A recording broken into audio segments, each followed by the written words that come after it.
আসসালামু আলাইকুম প্রিয় শিক্ষার্থীরা, আশা করি তোমরা সকলে ভালো আছো এবং সুস্থ আছো। তোমরা যারা গুচ্ছর প্রস্তুতি নিচ্ছ, তোমাদের প্রস্তুতি প্রায় শেষের দিকে এবং আমাদের সামনেই পরীক্ষা। তো সেই পরীক্ষার আলোকে আমরা আজকে গুচ্ছ বিশ্ববিদ্যালয়ের প্রশ্ন প্যাটার্নের আলোকে 35টি এমসিকিউ সলভ করার চেষ্টা করব। আমরা সকলেই জানি যে আমাদের গুচ্ছ ইংরেজিতে মোট কয়টা এমসিকিউ থাকবে, 35টা এমসিকিউ থাকবে। তো আজকে আমরা এক সেট মডেল টেস্ট সলভ করার চেষ্টা করবো এবং এর মাধ্যমে আমরা একটু দেখবো কেমন প্রশ্ন আসতে পারে এবং গুচ্ছ বিশ্ববিদ্যালয় ভর্তি পরীক্ষায় তোমাদের প্রস্তুতিটাও এই ক্লাসের মাধ্যমে ভালো হবে। ঠিক আছে, প্রথম যে প্রশ্নটা তোমাদের জন্য রয়েছে যে চুজ দ্য কারেক্ট সেন্টেন্স, অর্থাৎ এইরকম যে প্রশ্নটা, যে সেন্টেন্স কারেকশন পার্টের যে প্রশ্নটা, এরকম প্রশ্ন সলভ করার জন্য আমাদের কি জরুরি? আমাদের খুবই ভালো গ্রামাটিক্যাল নলেজ প্রয়োজন। ঠিক আছে, খুবই ভালো গ্রামাটিক্যাল কিছু নলেজ প্রয়োজন। তাহলে এইখানে চুজ দ্য কারেক্ট সেন্টেন্সে প্রথমে বলছে let me give you an advice, তারপরে বলছে let me give you a single advice, let me give you a piece of advice, তারপরে বলছে let me give you a piece of advice. এখানে পার্থক্য হচ্ছে এসি আর এখানে পার্থক্য হচ্ছে কি সিই। তার মানে খেয়াল করো এই চারটা এই পার্টটুকু কিন্তু আমাদের পুরোটা সেম। তার মানে এটা নিয়ে আমাদের কোনো মাথা ব্যথা নাই। আমাদের মাথা ব্যথা কোথায়? যেখানে আমাদের আসলে ব্যতিক্রম রয়েছে, অর্থাৎ একটু ভিন্নতা রয়েছে, সেখানে আমরা একটু মাথা ব্যথা। আচ্ছা, খেয়াল করো প্রথমত এই যে অ্যাডভাইস, কি অ্যাডভাইস, এগুলা কি? এগুলা হচ্ছে একটা আনকাউন্টেবল নাউন। এগুলা কি? এগুলা হচ্ছে আনকাউন্টেবল নাউন। আমরা জানি আনকাউন্টেবল নাউনের পূর্বে কিছু কিছু নির্দিষ্ট ডিটারমিনার ব্যবহার করা হয়। কিছু নির্দিষ্ট ডিটারমিনার ব্যবহার করা হয়। কি কি সেগুলা? সেগুলা হচ্ছে আমরা বলতে পারি হচ্ছে মাছ, তারপরে ব্যবহার করা হয় হচ্ছে লিটিল, তাই না? তারপরে ব্যবহার করা হয় a little, only a little, অর্থাৎ লিটিল সম্পর্কে সব কিছু। তারপরে আমরা ব্যবহার করি অ্যামাউন্ট। কি ব্যবহার করি? অ্যামাউন্ট ব্যবহার করি। আচ্ছা, তো এই যে আনকাউন্টেবল নাউন, এর পূর্বে আমরা এই ওয়ার্ডগুলো ব্যবহার করতে পারি, মানে সচরাচর যেগুলো আমরা কাউন্টেবল ব্যবহার করি না। এর পাশাপাশি কিন্তু আমরা আনকাউন্টেবল নাউনে কিছু জিনিস কখনো ব্যবহার করা যায় না। কিছু জিনিস ব্যবহার করা যায় না, সেটা আসলে কি? সেইগুলো হচ্ছে যে জিনিসগুলো ব্যবহার করা যায় না, সেগুলো হচ্ছে যেটা নির্দিষ্ট সংখ্যা প্রকাশ করে। কি প্রকাশ করে? নির্দিষ্ট সংখ্যা প্রকাশ করে। নির্দিষ্ট সংখ্যা প্রকাশ করে। যেমন ধরো এ মানে কি? একটি।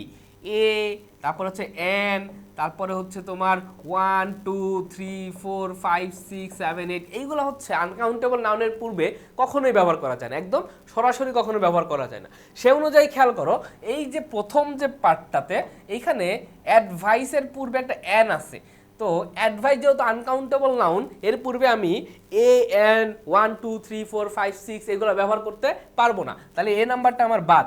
আবার বি নাম্বারটা তো সেম, যেহেতু advice uncountable noun, uncountable noun তো গোনাই যায় না, সেটা আবার সিঙ্গেল হওয়ার কি আছে আর ডাবল হওয়ার কি আছে, তাই না? তারপরে আমি কিন্তু সেটাও বাদ, সেটাও বাদ। এখন খেয়াল করো আনকাউন্টেবল নাউনকে যখন আমি বলবো যে সে আমাকে 5টা অ্যাডভাইস দিছে, ঠিক আছে, আমরা সচরাচর কিন্তু বলতে পারবো না হি গিভ মি 5 অ্যাডভাইস।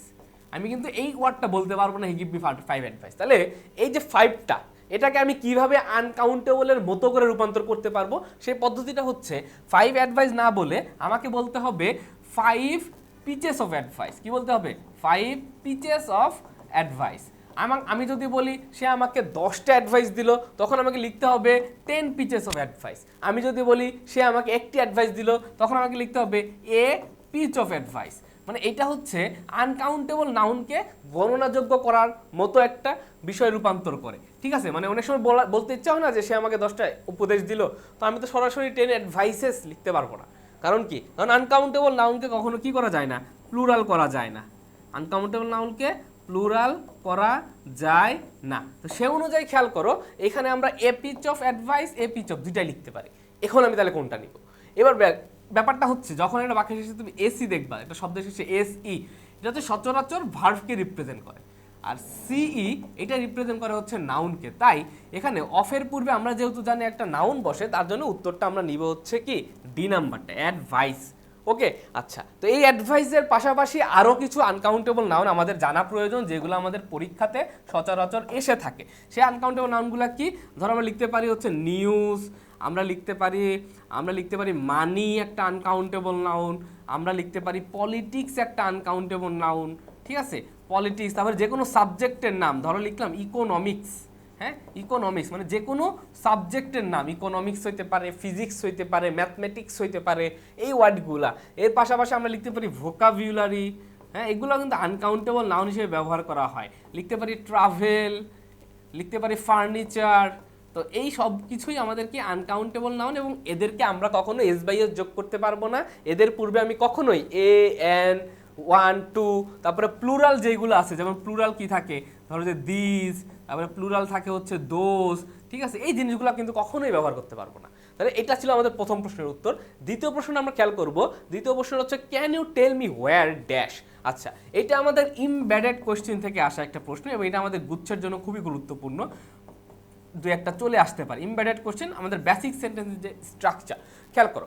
এখানে কি বলছে, আমি যখন একটা ইন্টারোগেটিভ সেন্টেন্স লিখি সেটা কিভাবে লিখি, ধরো লিখলাম what is the name of your father, what is the name of your কি ফাদার। তো এটা ধরো একটা ইন্টারোগেটিভ সেন্টেন্স। তো একটা ইন্টারোগেটিভ সেন্টেন্সের আসলে বেসিক স্ট্রাকচারটা কি, স্ট্রাকচারটা হচ্ছে WH ওয়ার্ডের পরে কি বসবে, WH ওয়ার্ডের পরে অক্সিলারি ভার্ব বসবে, তারপরে সাবজেক্ট বসবে, তারপরে মেইন ভার্ব থাকলে থাকবে, না থাকলে না।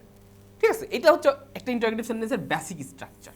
ঠিক আছে, শেষে এরকম একটা প্রশ্নবোধক চিহ্ন থাকে।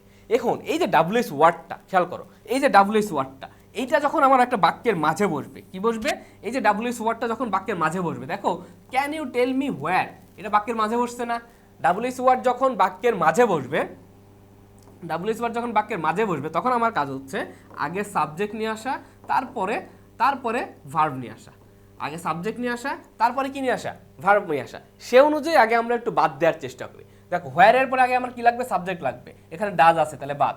ঠিক আছে, এখানে ডাজ আছে, তাহলে কি বাদ। বাকিগুলোর ক্ষেত্রে মিস্টার আলী লিভস নাকি মিস্টার আলী ডাজ লিভ, খেয়াল করো। তো যেহেতু আমাদের একটা মিস্টার আলী, এখানে উত্তরটা হবে কি, খেয়াল করো, এখানে উত্তরটা হবে Mr Ali where Mr Ali lives, হ্যাঁ লিভস। আচ্ছা, প্রশ্নবোধক চিহ্ন। আচ্ছা, এখন কথা হচ্ছে এটা তো হচ্ছে না, কারণ একটা লিভ রয়েছে, ইন্টারোগেটিভ সেন্টেন্স ছাড়া তো আসলে ডাজ ব্যবহার করা যায় না। এখানে প্রশ্নবোধক দিব কেন, আর কেন এবার ফুল স্টপ দিব না, এটা ডিপেন্ড করে এই যে WH ওয়ার্ড তার আগের অংশটার উপরে। এখানে দেখো তো ক্যান ইউ টেল মি, এই পার্টটা ইন্টারোগেটিভ স্ট্রাকচার না, এই যে মডাল ভার্ব, তারপরে সাবজেক্ট, তারপরে মেইন ভার্ব, ইন্টারোগেটিভ স্ট্রাকচার। অর্থাৎ WH ওয়ার্ডের পূর্বে যদি আমি ইন্টারোগেটিভ পাই, তাহলে আমি শেষে ফুল স্টপ দিব। আর যদি এখানে ধরো থাকতো, এটা এখানে যদি থাকতো যে জাস্ট ধরো ক্যান নাই, you tell me, just can মনে করো নাই, যে you tell me where Mr Ali lives, তখন আমি উত্তরটা নিতে পারতাম সি নাম্বারটা। কারণ WH ওয়ার্ডের পূর্বে আমার এখানে কি থাকতো, একটা অ্যাসার্টিভ সেন্টেন্স থাকতো। যখন WH ওয়ার্ডের পূর্বে আমি ইন্টারোগেটিভ সেন্টেন্স পাবো, তখন আমি শেষে একটা কি দিব, কোশ্চেন মার্কস দিব। তো উত্তরটা হবে কি, উত্তরটা হবে বি নাম্বারটা, মিস্টার আলী লিভস। আচ্ছা, 3 নাম্বারটা খেয়াল করো। 3 নাম্বারটা বলছে প্রোনাউনের একটা part, he was reading a book, the name of dash I have forgotten. আচ্ছা, he was reading a book, the name of dash. Okay, প্রথমত আমরা জানি যে এই যে হুজ, তারপরে হচ্ছে হু, তারপরে হচ্ছে হুম, ঠিক আছে, এগুলো ব্যবহার করা হয় হচ্ছে ব্যক্তির ক্ষেত্রে। কার ক্ষেত্রে এগুলো ব্যবহার করা হয়, কার ক্ষেত্রে, ব্যক্তির ক্ষেত্রে। আচ্ছা, তারপরে হচ্ছে দ্যাট, আর হচ্ছে হুইচ, এগুলো ব্যবহার করা হয় কার ক্ষেত্রে, কোনো বস্তুর ক্ষেত্রে।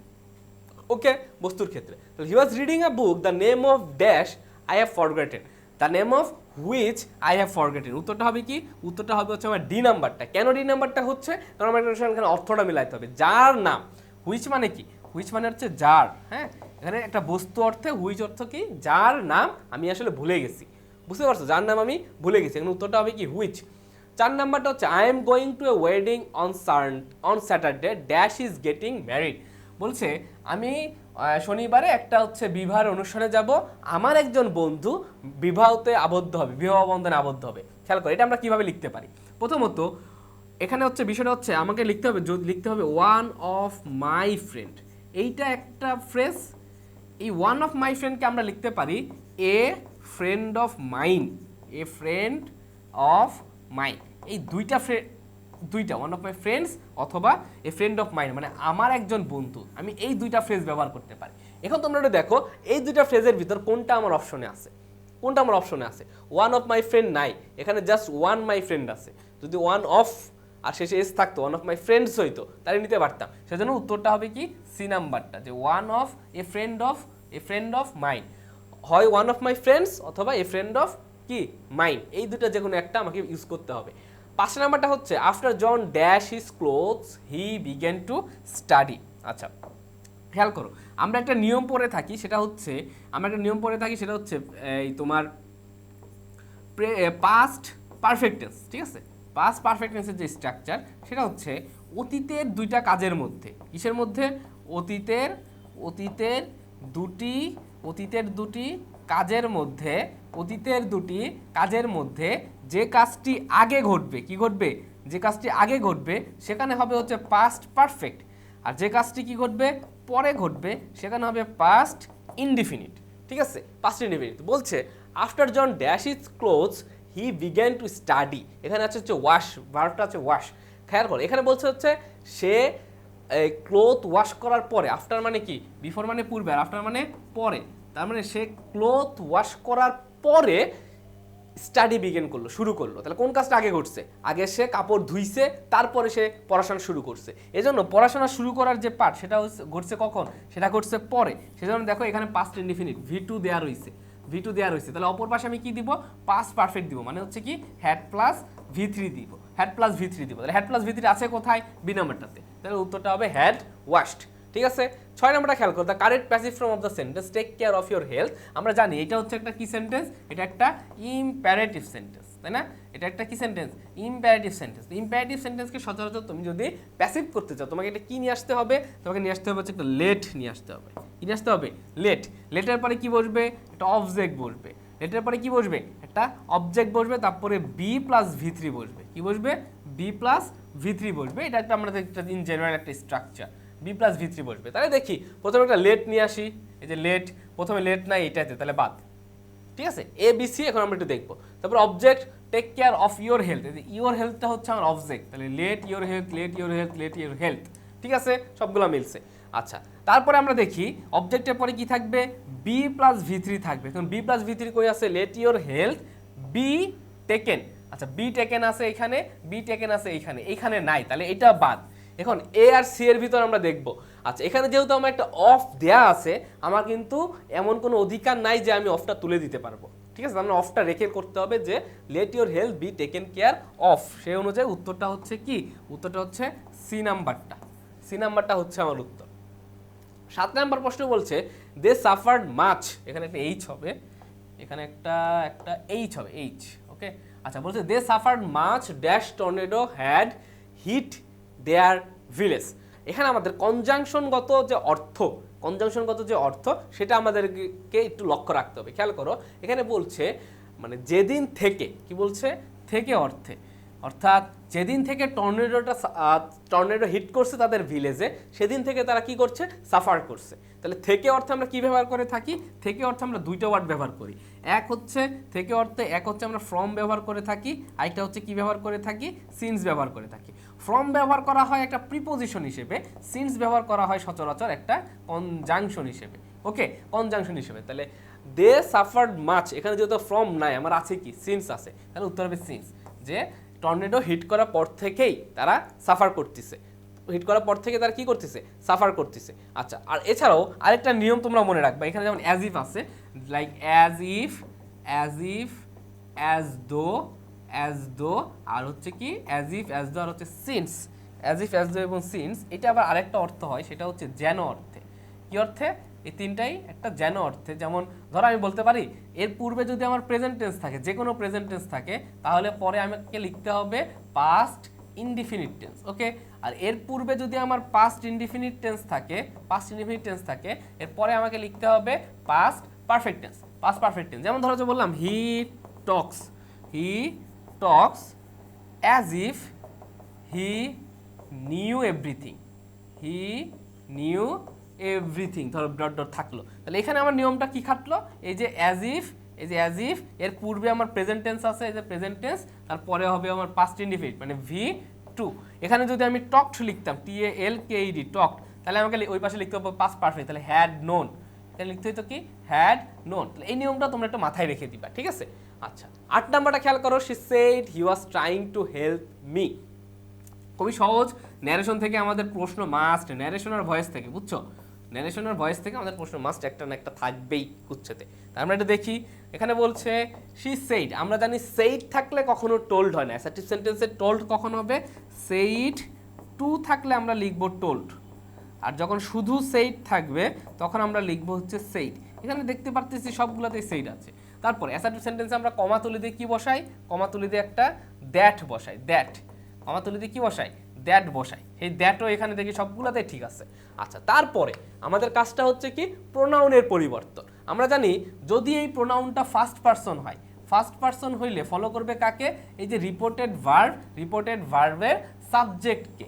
যদি সেকেন্ড পারসন হয় ফলো করবে অবজেক্টকে। আর থার্ড পারসন হলে কি হয়? থার্ড পারসন হলে নো চেঞ্জ, তাই না? থার্ড পারসন হলে কি? No change. তাহলে যেখানে যেখানে চেঞ্জ হয়েছে ওটা আমরা কি করব? বাদ দিয়ে দিব। যেমন এইখানে চেঞ্জ হয়েছে, শি দিয়ে দিছে, হিকে শি বানাই ফেলছে, তাহলে এটা বাদ আমার আগেই। আচ্ছা, তারপরে ওয়াজ টাইম অর্থাৎ পাস্ট কন্টিনিউয়াস টেন্স। আমরা জানি টেন্সের নিয়ম অনুযায়ী যদি আমার পাস্ট কন্টিনিউয়াস থাকে আমার কাজ কি? সেটাকে পাস্ট পারফেক্ট কন্টিনিউয়াসে রূপান্তর করে দেওয়া। এখন দেখি এই হি এর পরে পাস্ট পারফেক্ট কন্টিনিউয়াস কোথায় আছে? যেমন এইখানে নাই, পাস্ট ইনডিফিনিট আছে, এখানে পাস্ট কন্টিনিউয়াস আছে, বা পাস্ট পারফেক্ট কন্টিনিউয়াস এইখানে হ্যাড বিন ট্রাইং, তাহলে উত্তরটা হবে কি? সি নাম্বারটা। ওকে, তোমরা টেন্সের বিষয়টা মাথায় রাখলেই কিন্তু আমরা টোটালি উত্তরটা করতে পারতেছি। 9 নাম্বারটা বলছে he has to be dash to lift the bag. আচ্ছা, ইনাফের একটা নিয়ম রয়েছে, ইনাফের একটা নিয়ম রয়েছে। ইনাফ আসলে বসে কার সাথে? খেয়াল করো, ইনাফ, ইনাফের পরে বসে হচ্ছে নাউন, আর ইনাফের পূর্বে বসে হচ্ছে কি? অ্যাডজেক্টিভ অথবা অ্যাডভার্ব। ওকে, অ্যাডজেক্টিভ অথবা অ্যাডভার্ব। এখন খেয়াল করো, আমি যদি এই অপশনের দিকে নাও তাকাই, ধরো এই অপশনের দিকে তাকাইলাম না, তাও আমি জাস্ট এই চারটে অপশন দেখে আমি উত্তর করতে পারবো। কিভাবে? খেয়াল করো, এই যে স্ট্রং, এখানে কি আছে? স্ট্রং। ওকে, স্ট্রং, স্ট্রংটা হচ্ছে কি? একটা অ্যাডজেক্টিভ। স্ট্রংটা হচ্ছে কি? একটা অ্যাডজেক্টিভ। আবার স্ট্রেংথ, স্ট্রেংথটা কি? স্ট্রেংথটা হচ্ছে একটা কি? নাউন। স্ট্রংটা হচ্ছে কি? একটা নাউন। আচ্ছা, তাইলে খেয়াল করো সে অনুযায়ী এই যে সি আর ডি নাম্বারটাতে ইনাফের পরে বসছে অ্যাডজেক্টিভ, তাহলে কি হইলো কিছু? অ্যাডজেক্টিভ কোথায় বসবে? ইনাফের আগে, তাহলে সি নাম্বারটা আমার বাদ। তারপরে ডি নাম্বারটাতে খেয়াল করো, নাউনটা বসছে ইনাফের আগে, নাউন বসবে কোথায়? ইনাফের পরে, তাহলে এটাও বাদ। এখন আমি স্ট্রং ইনাফ নিব নাকি ইনাফ স্ট্রেংথ নিব? কোনটা নিব? খেয়াল করো, এই হ্যাজ টু বি আছে একটা বি, তাহলে বি এর পরে সচরাচর আমাদের কখনো নাউন বসে না, বি এর পরে আমরা অ্যাডজেক্টিভ ইউজ করে থাকি। বি অথবা বিকাম, এদের পরে আমরা কি ইউজ করি? অ্যাডজেক্টিভ ইউজ করি। সেজন্য উত্তরটা হবে আমাদের এ নাম্বারটি, strong enough. He has to be strong enough to lift the bag. Okay, আচ্ছা 10 নম্বরে খেয়াল করো, which of the following sentence is correct. আচ্ছা, এটা আমাদের হচ্ছে ডিগ্রি অফ কম্প্যারিজন থেকে আসছে, ডিগ্রি অফ কম্প্যারিজন থেকে। ওকে, আচ্ছা খেয়াল করো, যখন আমরা একটা বাক্যে দেন পাবো সেটা হচ্ছে কি? Comparative sentence. তাহলে কম্পারেটিভ সেন্টেন্সে গুডের জায়গায় কি হবে? বেটার হবে। He is better today than before, এটা নাই, তাহলে বাদ। আচ্ছা, হি ইজ মোর বেটার। খেয়াল করো, বেটার নিজেই কম্পারেটিভ, তারপরে আবার মোর যুক্ত করছে কম্পারেটিভ করার জন্য। আমরা জানি একই শব্দকে কখনো কি করা যায় না? দুইবার কম্পারেটিভে রূপান্তর করা যায় না, এখানে সেটা ঘটছে। মোর নিজে কম্পারেটিভ, তারপরে আবার বেটার কম্পারেটিভ, দুইটা কম্পারেটিভ একসাথে বসছে, তাহলে এটা আমার কি? বাদ। তারপরে আসো, বলছে he is best today than yesterday. আচ্ছা, বেস্ট আমরা জানি সুপারলেটিভ ডিগ্রির পরে একটা সুপারলেটিভ যে ডিগ্রি থাকে, কি থাকে? সুপারলেটিভের পূর্বে সবসময় একটা দা থাকে। কি থাকে? দা থাকে। সেই দাটা এখানে নাই, এখানে হচ্ছে he is the best today. আবার এখানে যেহেতু বেস্ট দিছে, সাথে আবার দেনও দিয়ে রাখছে, দেন তো বসে কম্পারেটিভ, আমাকে লিখতে হবে হি ইজ দ্য বেস্ট অথবা হি ইজ বেটার টুডে দেন, যে কোনো একটা লিখতে হবে। তাহলে এটা আমার বাদ। আলটিমেটলি উত্তরটা হচ্ছে ডি নাম্বারটা, he is comparatively well today. এখানে আসলে কোনো ভুল নাই। 11 নম্বর বলছে উড ইউ মাইন্ড। আমরা জানি কিছু ভার্ব থাকে, লাইক ধরো হচ্ছে মাইন্ড, থাকে হচ্ছে এনজয়, থাকে হচ্ছে রিগ্রেট, ঠিক আছে, তারপরে থাকে হচ্ছে স্টপ, তারপরে থাকে হচ্ছে লাইক, ইত্যাদি যে ভার্বগুলা। তারপরে থাকে হচ্ছে মেনশন, থাকে হচ্ছে প্র্যাকটিস, থাকে হচ্ছে কি? Practice, mention, practice, appreciate. Okay, তারপরে থাকে হচ্ছে ডিসকাস, তারপরে থাকে হচ্ছে সাজেশন। কি থাকে? সাজেশন, ঠিক আছে। তারপরে থাকে হচ্ছে ডিলে, তারপরে থাকে হচ্ছে রিস্ক, তারপরে থাকে হচ্ছে অ্যাভয়েড,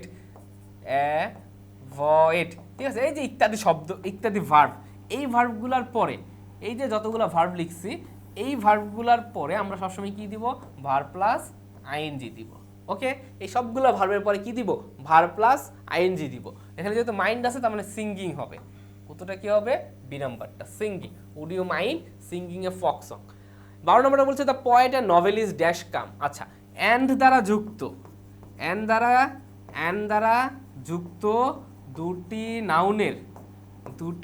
নাউনের একটিতে দা থাকলে, দুটি নাউনের পূর্বে একটিতে দা থাকলে ভার্ব সিঙ্গুলার। যদি দুইটাতেই দা থাকে তাহলে আমাকে লিখতে হবে প্লুরাল ভার্ব। এখানে আমরা খেয়াল করো, অ্যান্ড একটা পোয়েট একটা নভেলিস্ট, দুইটা নাউন, দা আছে কয়টা, দা আছে একটা দা থাকা মানে কি, একটা দা থাকা মানে সেটা হচ্ছে সিঙ্গুলার ভার্ব গ্রহণ করবে। এখন অপশন থেকে সিঙ্গুলার ভার্ব খুঁজো, তাকে হ্যাভ সিঙ্গুলার না, হ্যাভ বিনও সিঙ্গুলার না, হ্যাজ নাকি হ্যাজ বিন দিব। খেয়াল করো, the poet and novelist has been come কখন হতো, যদি এটা প্যাসিভ সেন্টেন্স থাকতো। এটা তো প্যাসিভ সেন্টেন্স না, এটা অ্যাক্টিভ সেন্টেন্স, তাহলে উত্তরটা হচ্ছে আমাদের বি নাম্বারটা, হ্যাজ। 13 নম্বরটা খেয়াল করো, there is a bridge dash the river. আচ্ছা, এটা খেয়াল করো, নিয়ার মানে হচ্ছে কাছে, তাই না, অন মানে আর অ্যালং মানে হচ্ছে পাশে। তো রিভারের পাশে বা রিভারের কাছে ব্রিজ হয় না, ব্রিজ হয় কোথায়, রিভারের এক পাশ থেকে অপর পাশে। মানে রিভারের যে দুইটা প্রান্ত, ধরো যে এটা একটা রিভার গেল, এই যে একটা রিভার গেল, এই যে এই প্রান্ত থেকে এই প্রান্তে একটা ব্রিজ বানাইলাম মনে করো, হ্যাঁ, এটা ধরো একটা ব্রিজ, দেখছো অস্থির একটা পদ্মা সেতু, এটা একটা পদ্মা সেতু বানাই দিলাম। তাহলে এই যে এক প্রান্ত থেকে অপর প্রান্তে যখন কোনো কিছু যাবে সেটাকে বলা হয় কি, সেটাকে বলা হচ্ছে অ্যাক্রস। এখানে লিখতে হবে there is a bridge across the river, অর্থাৎ কোনো কিছুর ওপরে যখন এক প্রান্ত থেকে অপর প্রান্ত বুঝাই তখন আমরা কি ইউজ করব, অ্যাক্রস ইউজ করব। আর যদি তল স্পর্শ করে থাকতো, দেখো রিভার মানে একটা ব্রিজ কি নদীর একদম পানির তল স্পর্শ করে থাকে না, তল স্পর্শ করে থাকলে আমরা অন লিখতে পারতাম, বুঝতে পারছো? তাহলে উত্তরটা হবে কি, উত্তরটা হবে অ্যাক্রস। 14 নম্বর বলছে ফ্লাইং আউটসাইড দ্য উইন্ডো, এটা হচ্ছে আমাদের ড্যাংলিং মডিফায়ার। কি মডিফায়ার, ড্যাংলিং মডিফায়ার। আচ্ছা, ড্যাংলিং মডিফায়ারটা হচ্ছে একটা ইরোরের নাম।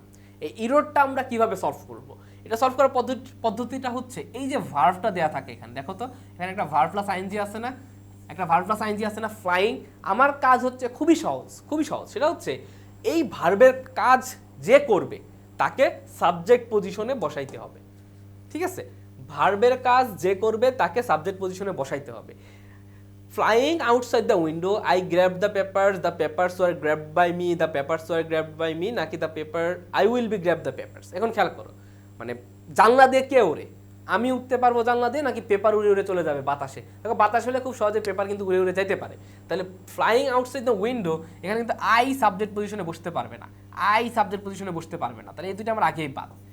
কারণ কি, কারণ উঠতে পারার কাজটা কে করবে, পেপার করবে, মানে পেপার বাইরে উড়ে যাচ্ছে তখন আমি গ্র্যাব করব, প্যাসিভ সেন্টেন্সে। ওকে, তাহলে দ্য পেপারস, যেহেতু পেপারস প্লুরাল, তাহলে প্লুরাল তো আর ওয়াজ হবে না, তাহলে এটাও বাদ। আলটিমেটলি উত্তর হচ্ছে the papers were grabbed by me.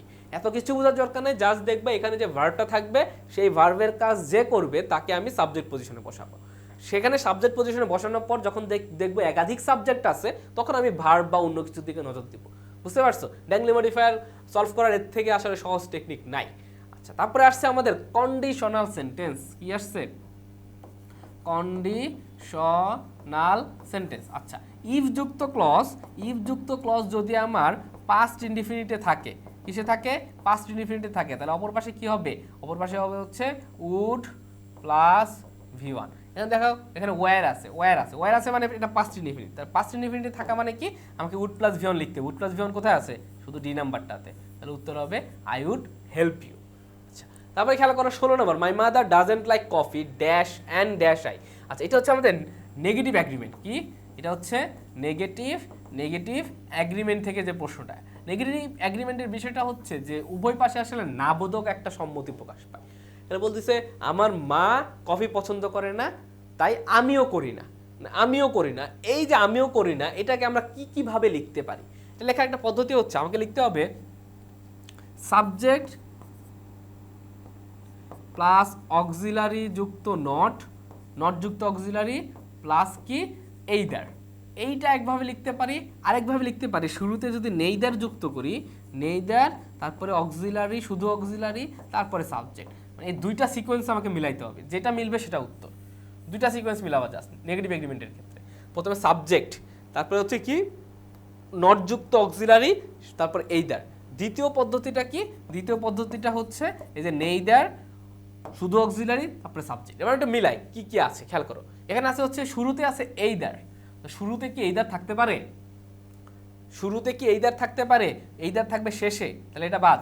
তারপরে আসে নেইদার, নেইদার শুরুতে থাকতে পারে, কিন্তু কথা হচ্ছে নেইদার যদি শুরুতে থাকে তারপরে কি লাগবে? অক্সিলারি লাগবে। বি নাম্বারটাতে কি আছে? নেইদারের পরে সাবজেক্ট আছে, তাহলে এটাও বাদ। তারপরে ডি নাম্বারটাতে খেয়াল করো, শুরুতে সাবজেক্ট দিয়েছে, ভালো কথা। শুরুতে সাবজেক্ট থাকলে পরবর্তীতে আমার কি লাগবে?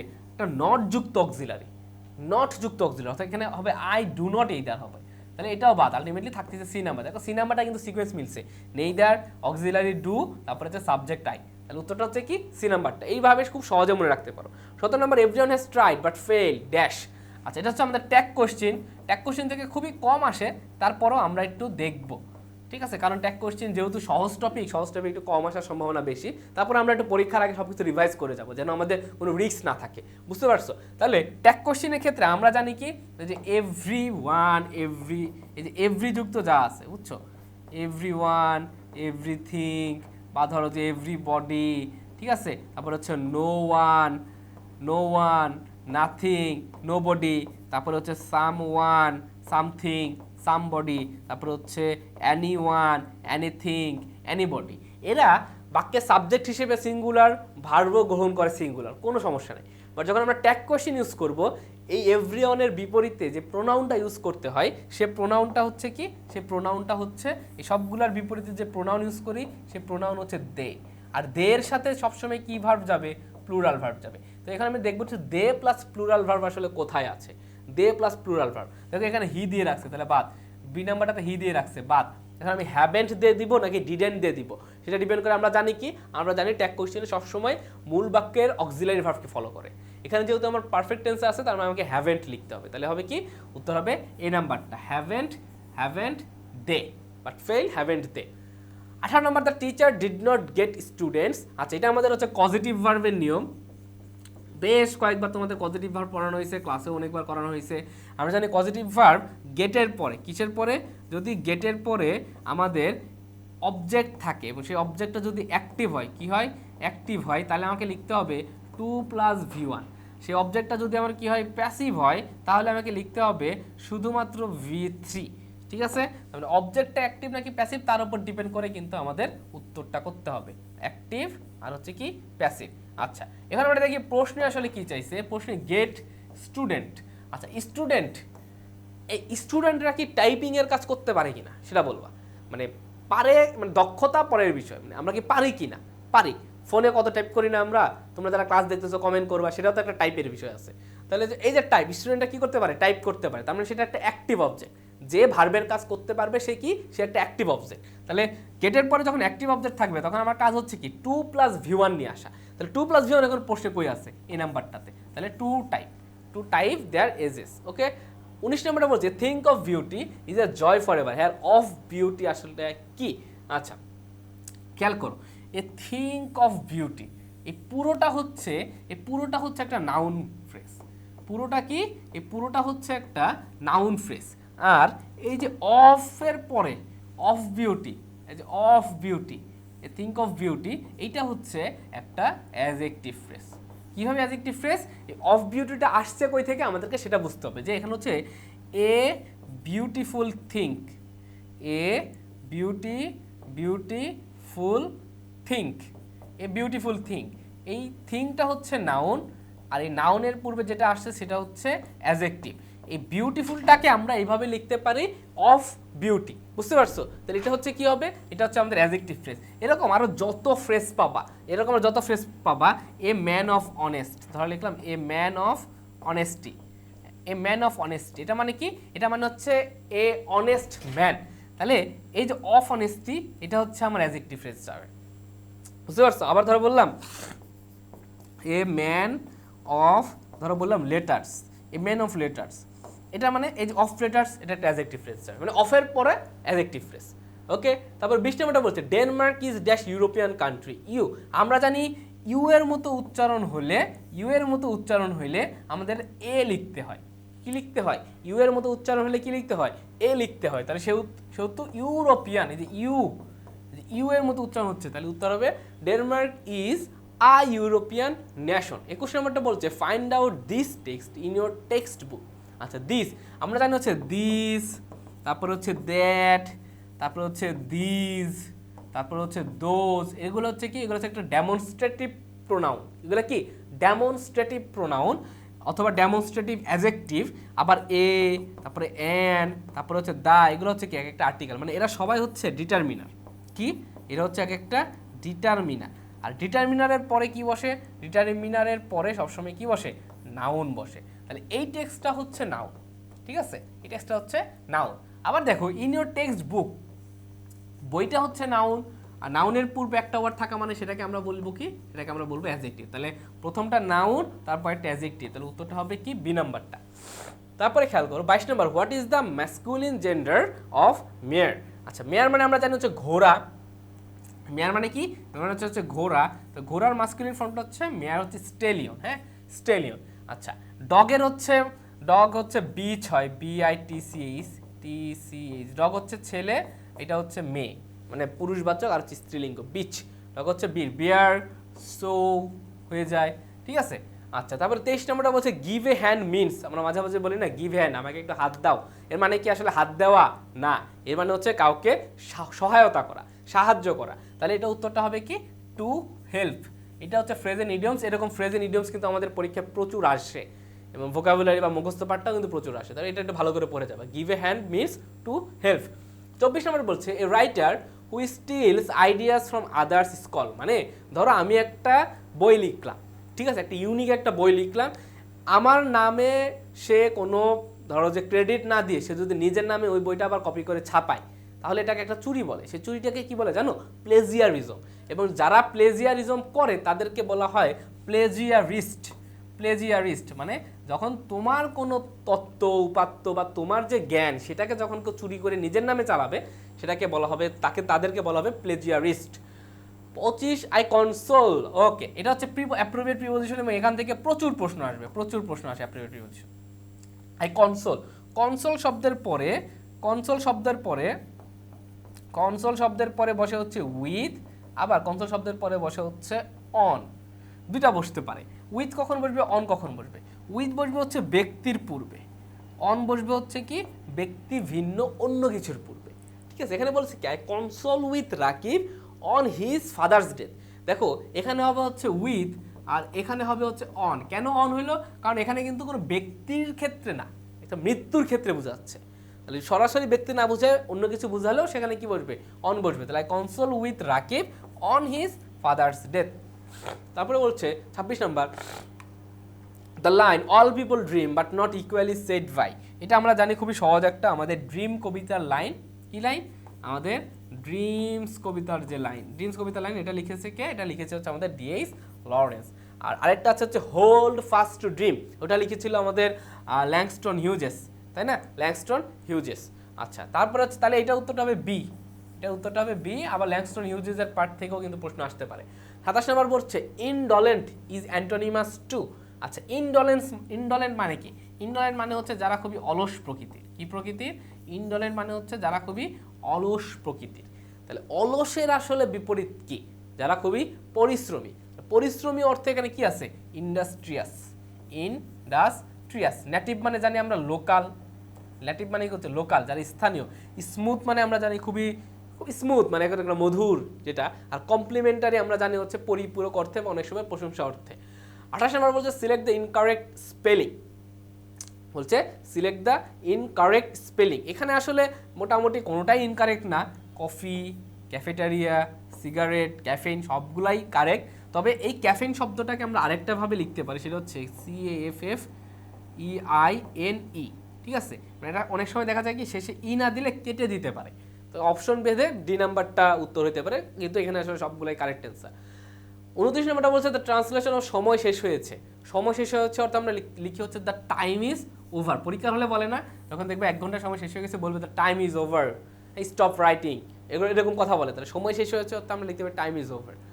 30 নম্বরটা বলছে which word can not be used as verb, মানে ভার্ব হিসেবে ব্যবহার হয় না। আমরা জানি ওয়াটারকে আমরা ভার্ব হিসেবে ব্যবহার করতে পারি, like water the plant, water the plant মানে কি, মানে হচ্ছে প্ল্যান্টে পানি দাও, এটা হচ্ছে ওয়াটার।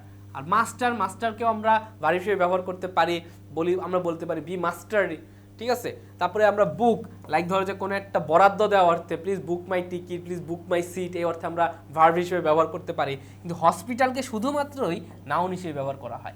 এর আলাদা যে একটা ভার্ব ফর্ম আছে সেটা হচ্ছে হসপিটালাইজ, তাই না? এটাকে যদি ভার্ব করতে চাই আমাকে লিখতে হবে হসপিটালাইজ, LIZE যুক্ত করতে হবে। তাহলে এই হসপিটাল শব্দটাকে আমরা কিন্তু নাউন এবং ভার্ব দুইটা হিসেবে ব্যবহার করতে পারবো না, শুধুমাত্র নাউন হিসেবে ব্যবহার করতে পারবো। তাহলে উত্তরটা হচ্ছে কি? উত্তরটা হচ্ছে আমাদের ডি নাম্বারটা। ওকে, বাকি সবগুলোকে আমরা ভার্ব হিসেবে ব্যবহার করতে পারবো, হসপিটালকে করবো না। 31 আমরা বলছে অর্নিথোলজিস্ট, বার্ড আর্কিওলজিস্ট। এটা হচ্ছে আমাদের অ্যানালজি থেকে যে প্রশ্নগুলো থাকে, অ্যানালজি। ওকে, অ্যানালজি থেকে একটা প্রশ্ন থাকে। অর্নিথোলজিস্ট হচ্ছে কি, যারা পাখি নিয়ে কাজ করে। তাহলে আর্কিওলজিস্ট আসলে কি নিয়ে কাজ করে সেটা আমাকে বুঝতে হবে। আর্কিওলজিস্ট কারা? যারা হচ্ছে প্রত্নতত্ত্ববিদ, যারা প্রত্নতত্ত্ববিদ। ওকে, আর্কিওলজিস্টরা কি? যারা প্রত্নতত্ত্ববিদ। প্রত্নতত্ত্ববিদ কি করে? যারা পুরাতনকে নিয়ে কাজ করে, পুরাতন বিষয় নিয়ে কাজ করে, পুরাতন। তাহলে পুরাতন অর্থে আমরা কি পাই এখানে? আইল্যান্ড মানে দ্বীপ হবে না, মেডিটেটরস মানে ধ্যান হবে না, অ্যাকুয়েটিক মানে আমরা জানি জল মানে পানীয় জিনিস, এটাও হবে না। উত্তরটা হবে কি? উত্তরটা হবে হচ্ছে বি নাম্বারটা, অ্যান্টিকুই। অ্যান্টিকুই মানে হচ্ছে পুরাতন জিনিসপত্রকে রিপ্রেজেন্ট করে বা প্রাচীন জিনিসকে রিপ্রেজেন্ট করে।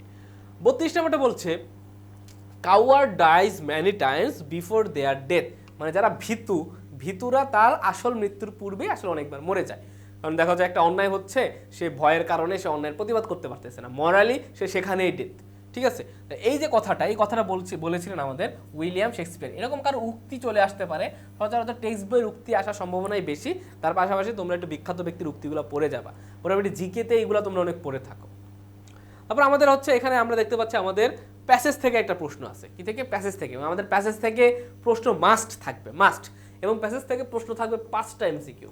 আমরা এখানে 3টা দিয়েছি তোমাদের অন্যান্য এমসিকিউগুলো একটু সলভ করার জন্য। প্যাসেজ থেকে এমসিকিউ থাকবে মিনিমাম 5টা, ঠিক আছে। যে প্রশ্নই করুক প্যাসেজ থেকে প্রশ্ন থাকবে। তো প্যাসেজ থেকে প্রশ্ন সলভ করার ক্ষেত্রে আমাদের কাজ কি? আগে প্রশ্ন অ্যানালাইসিস করা। কি বলছে? The given passage is written in speech. কোন স্পিচে? এটা কি সিম্পল, কমপ্লেক্স, ডিরেক্ট নাকি ইনডিরেক্ট স্পিচে লিখছে? আচ্ছা, তারপরে বলছে which work was difficult and painful, মানে কোন ওয়ার্কটা আসলে ডিফিকাল্ট এবং পেইনফুল ছিল? Collecting trash, selling ice cream, selling trash নাকি শো শাইনি? পজিশন নাম্বার বলছে which of the following can replace the word quite in the passage, মানে এই কোয়াইট শব্দটাকে আমরা কি হিসেবে রিপ্লেস করতে পারি? হ্যাঁ, এটা কি লাউড, স্লাইটলি, কমপ্লিটলি নাকি অ্যালোন? ঠিক আছে, এখানে আমরা একটা অপশন, আমরা প্যাসেজটা পড়ি। বলছে the streets are now my home, আমার স্ট্রিটটাই হচ্ছে আমার বাসা। Sometimes I find work, I use to collect trash and sold it to a vendor. আমি সচরাচর ট্র্যাশ মানে কি? ট্র্যাশ মানে হচ্ছে আবর্জনা টাইপের, ঠিক আছে, আবর্জনা টাইপের যেগুলো মানুষজন হচ্ছে ছুঁড়ে ফেলে, লাইক ধরো যে হচ্ছে বোতল টোতল টাইপের। তো বলছে হচ্ছে আমি সচরাচর ট্র্যাশ কালেক্ট করতাম এবং সেটা একটা ভেন্ডর মানে বিক্রেতার কাছে বিক্রি করে দিতাম। I stopped doing that after I had a serious infection and a doctor told me to stay away from the trash dump. বলছে যখন আমার একটা সিরিয়াস ইনফেকশন হয়েছিল চোখে এবং আমার ডক্টর বলছিল যে এই যে ট্রাশের যে স্তূপ, সেই স্তূপ থেকে দূরে সরে যাইতে, তখন আমি আসলে এটা স্টপ করে দিয়েছি, স্টপ ডুইং। বলছে once I work for an ice cream shop owner and sold ice cream on the beach. হচ্ছে একসময় আমি একটা আইসক্রিম শপ ওনারে কাজ করেছি এবং বিচে আমি আইসক্রিম বিক্রি করতাম, but I got no money in return. আমি এর পরিবর্তে কোনো মানি পাইনি। The owner of the shop gave me something to eat and let me sleep in his heart at night. সে ওনার আমাকে টাকা না দিয়ে আমাকে একটু খাইতে দিত আর হচ্ছে রাতের বেলা একটু তার হাটে মানে তার বাসায় ঘুমাইতে দিত। The work was difficult and painful. খেয়াল করো, এই যে ডিফিকাল্ট এবং পেইনফুল এই ওয়ার্ডটাকে আমরা কিন্তু প্রশ্ন পেয়েছি। তাহলে এখন আসো, এখন আমরা প্রশ্নের উত্তরটা করবো। Difficult and painful the work কোনটা? সেটা হচ্ছে এই যে সেলিং আইসক্রিম। কই গেল? সেলিং অ্যান্ড আইসক্রিম শপে সে কাজ করছিল, সেই ওয়ার্ডটা আসলে ডিফিকাল্ট ছিল, সেই কথাটা বলছে। তাহলে এই যে এটা উত্তরটা হবে কি? Selling ice cream. এরকম আগে যখন তুমি প্রশ্নটা পড়ে নিবা, প্রশ্ন পড়ার পর তারপরে যখন তুমি প্যাসেজে যাবা, তাহলে তোমার দেখবা এই সলভ করাটা খুব সহজ হবে, তোমার 2বার প্যাসেজ পড়তে হবে না। তারপরে আসো, বলছে the ice cream box is quite heavy. Quite বলতে কি বোঝায়? প্রায়। কোয়াইট বলতে বোঝা হচ্ছে প্রায় বা পুরোপুরি। প্রায় বা কি? পুরোপুরি। তো দেখো কোয়াইট নিয়ে কিন্তু একটা প্রশ্ন ছিল, quite heavy when it is full, মানে পুরোপুরি ভারী হয়ে যায় যখন সেটা ফুল ছিল। তাহলে কোয়াইট অর্থে আমরা পুরোপুরি অর্থে কি লিখতে পারি? পুরোপুরি অর্থে লিখতে পারি কমপ্লিটলি। ওকে, লিখতে পারি কি? Completely, completely heavy. আচ্ছা, আরেকটা প্রশ্ন আমরা খেয়াল করো। বলছে the ice cream box was quite heavy and when it is full I had to work for hours offering my ice cream to whoever wanted to to buy, মানে তাকে হচ্ছে ঘন্টার পর ঘন্টা হাঁটতে হইতো একটা আইসক্রিম বিক্রি করার জন্য। দেয়ার ওয়ার ডেজ, সেখানে আরও কিছু দিন ছিল, when I could not even sell one ice cream, মানে এমনও কিছু দিন ছিল যেদিন আমি একটা আইসক্রিম আসলে বিক্রি করতে পারতাম না। এই যে সেন্টেন্সটা কিসে লিখছে? এটা কি আসলে ডিরেক্ট লিখছে নাকি ইনডিরেক্টে লিখছে? এখন কথা হচ্ছে ডিরেক্ট কি আর ইনডিরেক্ট কি? ডিরেক্ট হচ্ছে যখন বক্তা সরাসরি বলে, কি বলে, সরাসরি বলে, তখন সেটা হচ্ছে ডিরেক্ট। ইনডিরেক্ট কি? ইনডিরেক্ট হচ্ছে যখন বক্তার কথা উদ্ধৃতি করা হয়। কি করা হয়? উদ্ধৃতি, মানে কোট করা হয় সহজ কথায়। তো এখানে কি কোনো কিছু কোট করা আছে? না, এখানে হচ্ছে সেই শিশুটা কিন্তু নিজেই সরাসরি নিজের কথা বলছে, তাহলে এটা একটা ডিরেক্টে বলছে। তাহলে উত্তরটা হবে কি? সি নাম্বারটা, ডিরেক্ট। Given is direct. তো এই ছিল তোমাদের জন্য প্রথম একটি মডেল টেস্ট। গুচ্ছ প্রস্তুতি তোমাদের সবার ভালো হবে এবং তোমাদের পরীক্ষাও ভালো হবে, সেই দোয়া শুভকামনা রইল সকলের জন্য। আসসালামু আলাইকুম।